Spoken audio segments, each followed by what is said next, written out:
चला 10वी आणि 12वीच्या महाराष्ट्र स्टेट बोर्डने एक्झामच्या तारखा जाहीर केलेल्या आहेत, बरोबर. हे तुम्हालाही माहिती आहे. मला वाटतं फेब्रुवारीच्या 10 पासून 12वी आहे आणि 20 तारखेपासून 10वीची परीक्षा स्टार्ट होत आहे. एक्झामच्या डेट जाहीर झाल्यात. हळूहळू एक्झामही होतील. फॉर्म तर भरलेलाच आहे. फक्त एक महत्वाची गोष्ट राहणार आहे, ते म्हणजे अभ्यास करायचा राहणार आहे. तर तो राहू नये म्हणून आपण काय करतोय, थोडंसं ते सांगण्याचा प्रयत्न करतोय की आपल्याला हे अभ्यास करायचा आहे, आपल्याला हे चॅप्टर्स आहेत त्याच्यापैकी काय करायचंय. आता बऱ्याच जणांनी चालूही केलं असेल, करत असताल, व्हेरी गुड.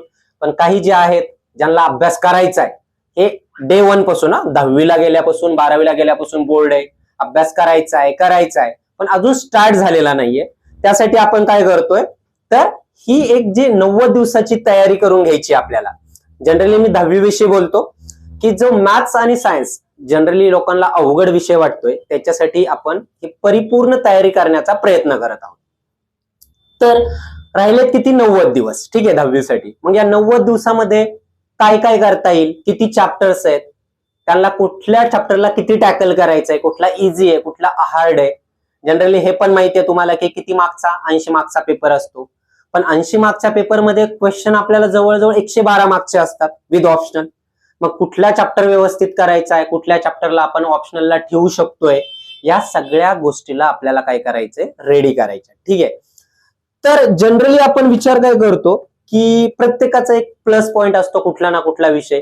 मग एखाद्याकडे दुर्लक्ष करूया, काहींच्या डोक्यामध्ये बेस्ट ऑफ 5 येतं, पण हे काही कामाचं नाहीये. ज्यावेळेस तुम्ही 11वीला 12वीला जाता त्यावेळेस या गोष्टी तुम्हाला खूप अडचणीच्या ठरू शकतात.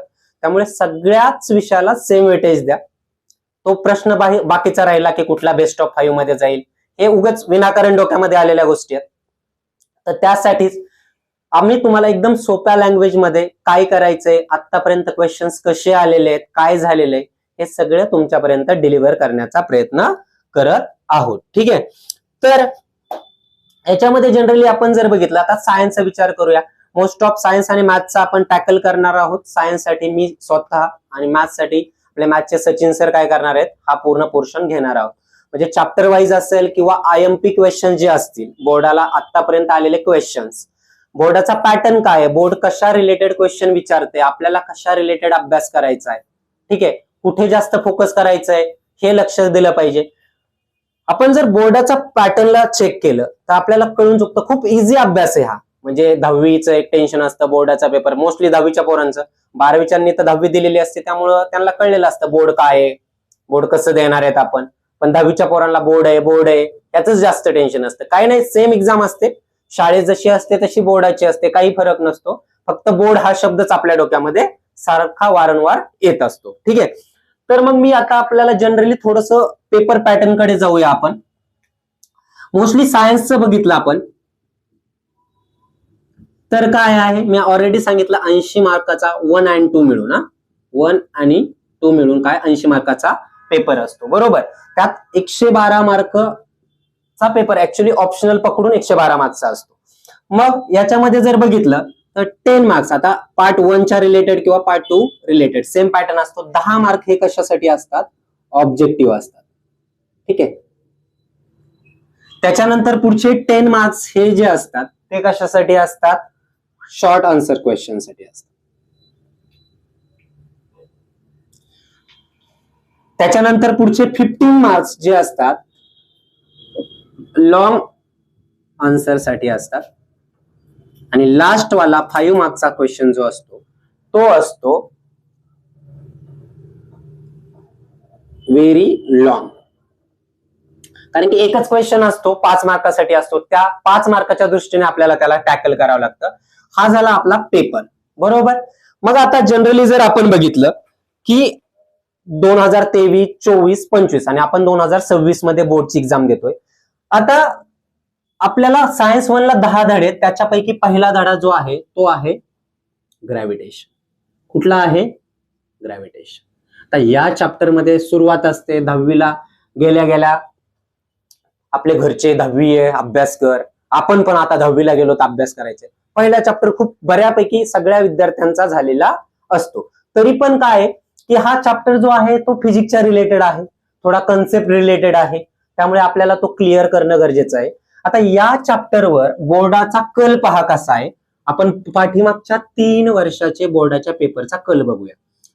हा चॅप्टर जो आहे तो येतो आपल्याला बोर्डाला 5 मार्काला विथ ऑप्शन. किती मार्काला येतोय? 5 मार्काला येतो.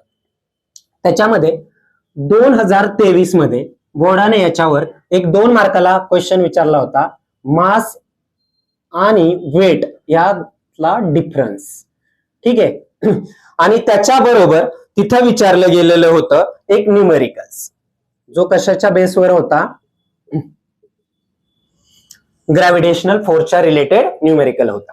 त्याच्यानंतर 2024 मध्ये त्यांनी विचारलं होतं सिंपल एक question, what is free fall? Free fall काय आहे आणि तो कुठे घडू शकतो फ्री फॉल? हा पण क्वेश्चन किती 2 मार्काला विचारला होता. आणि त्याच्याच रिलेटेड 2024 ला काय विचारलं होतं? न्यूटन युनिव्हर्सल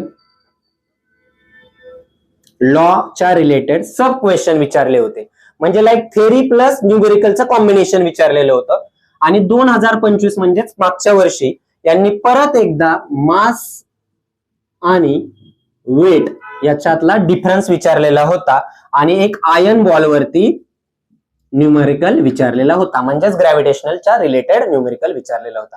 मग तुम्ही जर नीट बघितलं 23, 24, 25 पॅटर्न बघा, मिनिमम 2 मार्काला थेअरी येणार म्हणजे येणारच आणि 3 मार्कासाठी मोस्ट ऑफ टाइम न्यूमेरिकल विचारलेला आहे, नाहीतर त्या रिलेटेड कन्सेप्ट रिलेटेड क्वेश्चन विचारलेला आहे. मग आता मास आणि वेट हे तर करून ठेवणं गरजेचं आहे. त्यानंतर याच्यामध्ये काही इम्पॉर्टंट क्वेश्चन्स आहेत जे की मी इथं थोडंसं तुम्हाला मेन्शन करतो की आपल्याला याच्या बाहेर क्वेश्चन पडण्याचे चान्सेस खूप कमी आहेत. ठीक आहे. काय काय? पहिलं मास आणि वेट,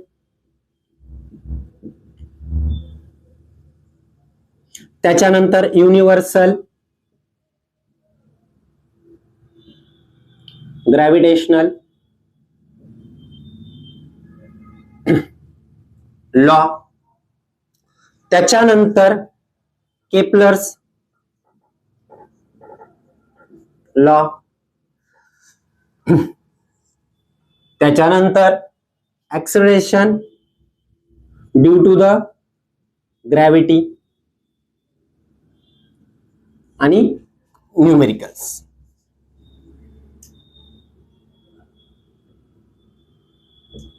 ह्या 5 टर्म आणि अजून एक कन्सेप्ट जसं की आपण बघू शकतो की छोट्या छोट्या ज्या डेफिनेशन्स असतात 2 रिलेटेड आहेत त्या पण, फ्री फॉल आणि इस्केप वेलोसिटी. ठीक आहे. एवढ्याच्या बाहेर क्वेश्चन पडणं अवघड आहे.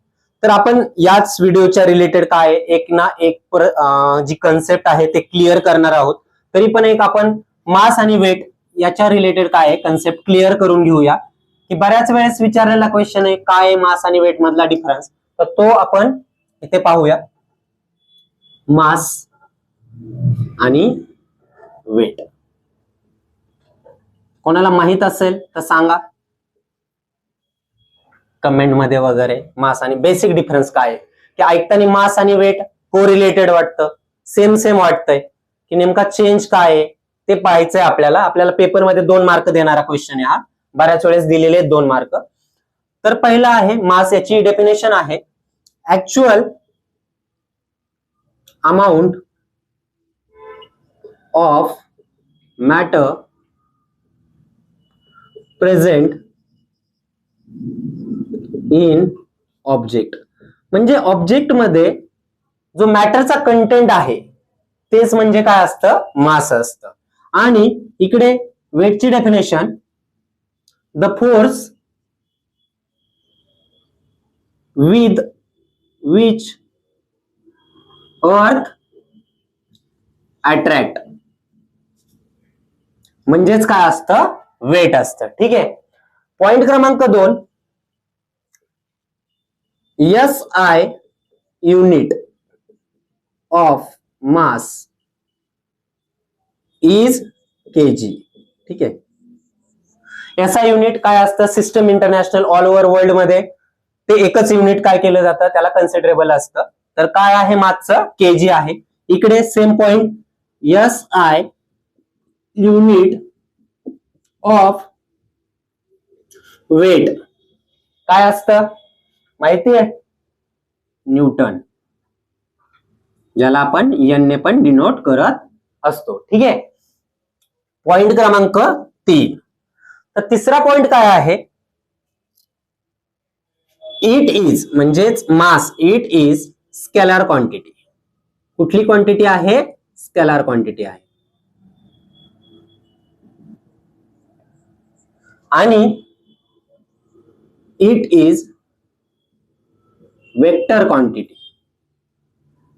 हो सांगतोय.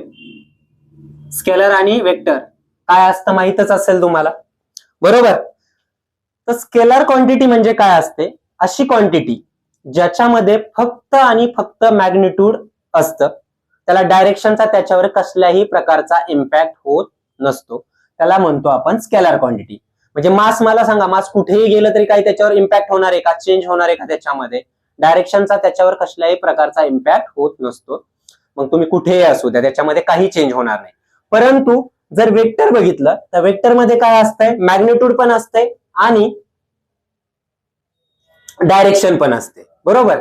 वेक्टर क्वांटिटी म्हणजे ज्याच्यामध्ये magnitude as well as direction असते. मग आता पॉइंट क्रमांक 4. It does not change place to place.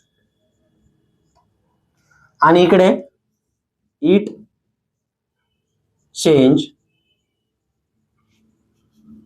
Place to place. ठीक आहे. अशा प्रकारे हे 4 पॉइंट आहेत. 2 मार्काला मोस्ट ऑफ हा क्वेश्चन आलेला आहे बऱ्याच वेळेस, त्यामुळे व्यवस्थित करून ठेवा 2 मार्कासाठी. तर परत एकदा आपण काय करूया, पाहू कुठले कुठले पॉइंट आहेत. मास मध्ये actual amount of matter present in the object. इकडे काय आहे? The force with which earth attract. Okay. Second point SI unit काय आहे? इकडे केजी. एसआय युनिट काय आहे? न्यूटन. थर्ड पॉइंट काय आहे? ही scalar quantity. Mass is a scalar quantity आणि weight is a vector quantity. Scalar कशाला म्हणतात, वेक्टर कशाला म्हणतात सांगितलेलं आहे मी तुम्हाला. It does not change place to place, कारण की हे फक्त काय आहे? मास आहे, चेंज होणार नाहीये. Actual amount of matter change होईल का कुठेही गेलं तरी? नाही. It change place to place. का चेंज होणार आहे? कारण की वेट म्हणजे काय असतं? W is equal to M into G असतं. M म्हणजे मास, G म्हणजे काय आहे? की acceleration due to the gravity. आणि G ची व्हॅल्यू स्मॉल g जे आहे ते वेगवेगळ्या ठिकाणी वेगवेगळं असतं. जर जनरली सांगायचं झालं तर पोल वरती, अर्थच्या सरफेस वरती जर विचार करता, पोल वरती या G ची व्हॅल्यू सगळ्यात जास्त असते. G असते 9.832 मीटर पर सेकंद. ठीक आहे. किती असते? 9.832 सगळ्यात जास्त पोल वरती. आणि इक्वेटरवर सगळ्यात कमी असते. मी कशाच्या रिलेटेड बोलतोय? On the surface of the earth. इक्वेटरवर किती असते? 9.78. ठीक आहे, मीटर पर सेकंद. याही गोष्टी लक्षात ठेवा. याही रिलेटेड क्वेश्चन आहे. बरेच साऱ्या कन्सेप्ट आहेत, ते आपण पुढच्या व्हिडिओज मध्ये पाहणार आहोत. तर रेडी राहा, आम्ही तयार आहोत तुमच्यासाठी. सगळं जेवढं जास्त तुम्हाला देता येईल त्याच्यासाठी. तर रेग्युलरली लेक्चर पाहत राहा. या चॅनलवर आम्ही रेग्युलरली आता लेक्चर टाकणार आहोत. चॅप्टर वाईज असतील, त्याच्या इम्पॉर्टंट क्वेश्चन्स असतील. पुढच्या लेक्चरमध्ये ग्रॅव्हिटेशनच्याच रिलेटेड सगळे IMP क्वेश्चन काय केले जातील? टाकले जातील. त्याचे न्यूमेरिकल कसे सोडवायचे तेही सांगितलं जाईल. त्याचबरोबर सचिन सरांचे मॅथचे लेक्चर्स ही आता वेळोवेळी या चॅनलवर आपल्याला पाहायला भेटतील. त्यामुळे काय करायचंय की या चॅनलला सबस्क्राईब करायचंय आणि बेल आयकॉनलाही काय करायचंय? दाबायचंय. म्हणजे आपल्याला लेक्चर पडले की लगेच कळेल. आणि आपल्याकडे वेळ कमी आहे, त्यामुळे पटपट या गोष्टी क्लिअर करणं गरजेचं आहे.